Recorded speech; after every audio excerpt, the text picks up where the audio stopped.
वो परमेश्वर का वचन नीति वचन 18 और उसके 21 वचन में बताता है कि जीव के वश में मृत्यु और जीवन दोनों है, और जो उसे सही से काम में लाना जानता है वो उसका फल भोगेगा।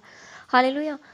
कई बार जब हमारे जीवन में बुरी परिस्थितियाँ आ जाती हैं, जब निराशा आ जाती है, कई बार जब हम प्रार्थना तो करते हैं लेकिन फिर भी कुछ चीज़ें चेंज नहीं होती, तो हमारे जीवन में कुड़कुड़ाहट आ जाती है। हम कुड़कुड़ाने लग जाते हैं, ना चाहते हुए भी हम अपने मुंह के शब्दों को बिगाड़ लेते हैं और हमें पता भी नहीं होता कि हम क्या करते हैं।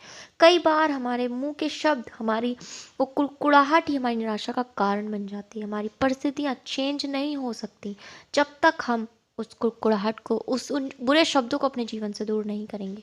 क्योंकि हमें परिस्थितियों के बारे में दिन रात जब हम बात करते रहेंगे तो वो परिस्थितियाँ नहीं होंगी चेंज। परमेश्वर का वचन कह रहा है कि अगर हम मृत्यु ही बोलते रहेंगे तो हम जीवन नहीं पा सकते। मृत्यु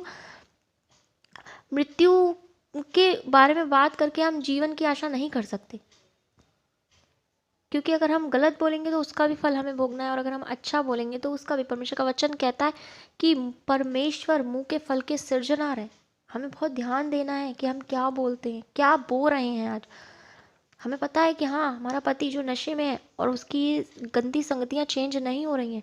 हाँ, हम प्रार्थना तो कर रहे हैं लेकिन फिर भी हमें कोई चेंज दिखता हुआ नज़र नहीं आ रहा है। हाँ, हमारे बच्चे आज भी गलत परिस्थितियों में, गलत संगतियों में, आज भी हमारे पास अच्छी नौकरी नहीं, हमारे घर में लड़ाइयाँ झगड़े। लेकिन इस सब को जानने के बाद भी अगर आप प्रभु में बने हुए हैं, अगर आप फिर भी उठते हैं और परमेश्वर के वचन की घोषणाएं करते हैं, इन चीज़ों को देख कर भी आप निराश नहीं हो रहे हैं। निराशा तो आएगी, पर उसके बावजूद भी आप सब कुछ परमेश्वर के सम्मुख सौंप देते हैं कि प्रभु मैंने आपको दे दिया ये सब, और आप आशा की बातें बोल रहे हैं। आप बोल रहे हैं कि हाँ, मैं इन चीज़ों से निकल जाऊंगा, निकल जाऊंगी।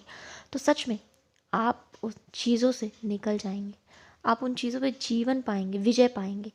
जब आपके शब्द अच्छे होंगे तो आप उस आशा को, उस जीवन को देखने पाएंगे। जब आप मृत्यु को देखकर भी मृत्यु की बातें नहीं कर रहे हैं पर जीवन की बातें कर रहे हैं, जीवन की घोषणा कर रहे हैं, तो आप उस जीवन को पाएंगे। लेकिन आप अगर हमेशा उन परिस्थितियों के बारे में ही बात करते रहते हैं कि मेरा पति, मेरे बच्चे, मेरी नौकरी, ये लड़ाइयाँ, ये झगड़े, तो कभी भी वो चीज़ें चेंज नहीं हो सकती, क्योंकि आप खुद ही अलाउ कर रहे हैं उन चीज़ों को अपने जीवन में। मेरे प्रियो, आज बहुत जांचने और परखने की ज़रूरत है कि हम क्या बोलते हैं।